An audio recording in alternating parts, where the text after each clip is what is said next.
Jamaah ketahuilah bahwa rizki kita tidak akan pernah tertukar. Wa ma min dabbatin fil ardi illa 'ala Allahi rizquha wa ya'lamu mustaqarraha wa mustawda'aha kullun fi kitabim mubin. Rizki itu nggak bakal ketukar. Semua yang hidup di muka bumi ini, yang sehat, yang sakit, yang sempurna tubuhnya, yang cacat,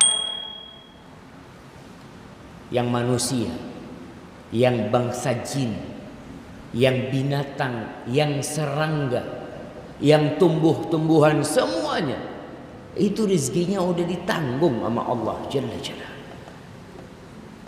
Kenapa kita harus berantem?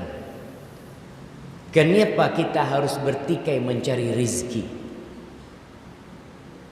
Terkadang penyebabnya adanya ketidakyakinan bahwa rizki itu sudah ditanggung.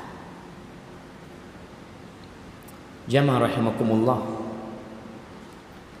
Al-Imam Syafi'i mengatakan, wa rizquka laysa yanqusuhu at-ta'anni wa laysa yazidu fir rizqil 'ana'u idza kunta dha qalbin qanu'in fa anta wa malikud dunya sawa'u. Kata beliau mengatakan, rizkimu itu tidak akan berkurang karena engkau lambat. Karena engkau lambat.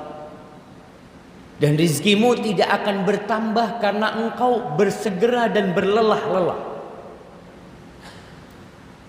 Antum kalau ngelihat ada orang yang tidak berkeringat kerjanya, tapi sebulan gajinya 10 juta. Ada orang yang sampai berkeringat-keringat sampai gosong kulitnya, gajinya berapa?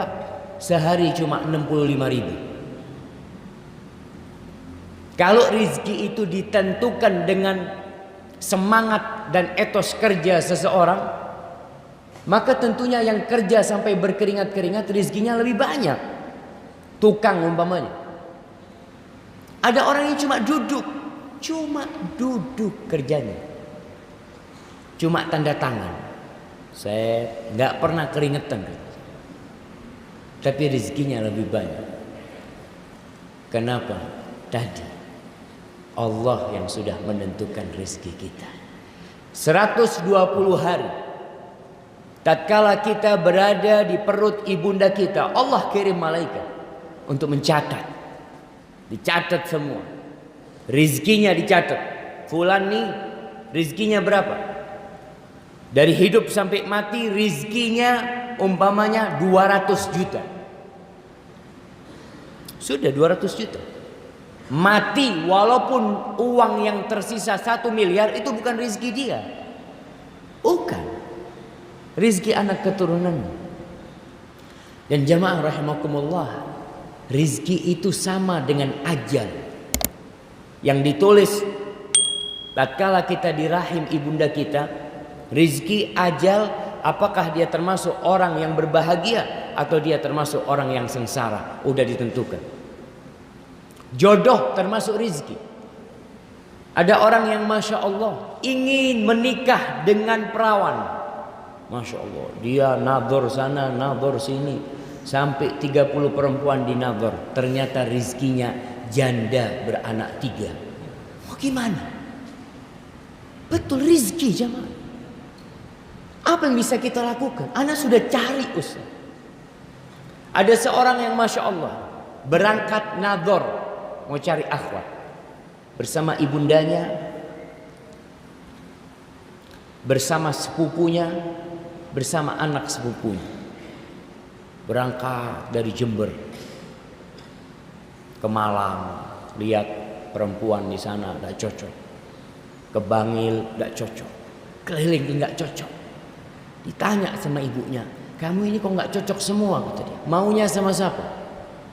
Maunya sama anak sepupunya. Yang keliling ikut, ternyata dia maunya sama itu. Dan akhirnya menikah. Yang perlu kita lakukan, adalah menumbuhkan keimanan di hati kita.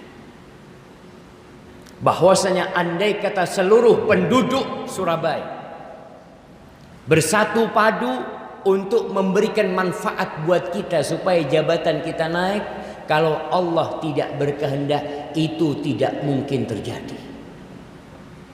Yakin.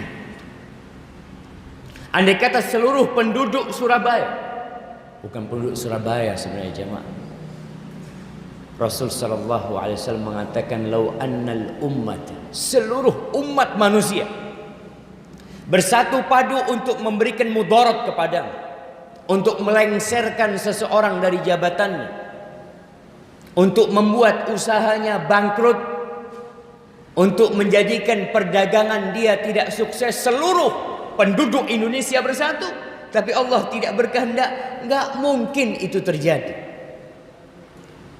Makanya orang yang beriman dengan takdir ilahi itu nyaman hidupnya, tenang dan damai, tidak pernah susah. Tapi orang yang tidak beriman dengan takdir ilahi, berapa banyak pun yang dia miliki, dia akan tetap kurang.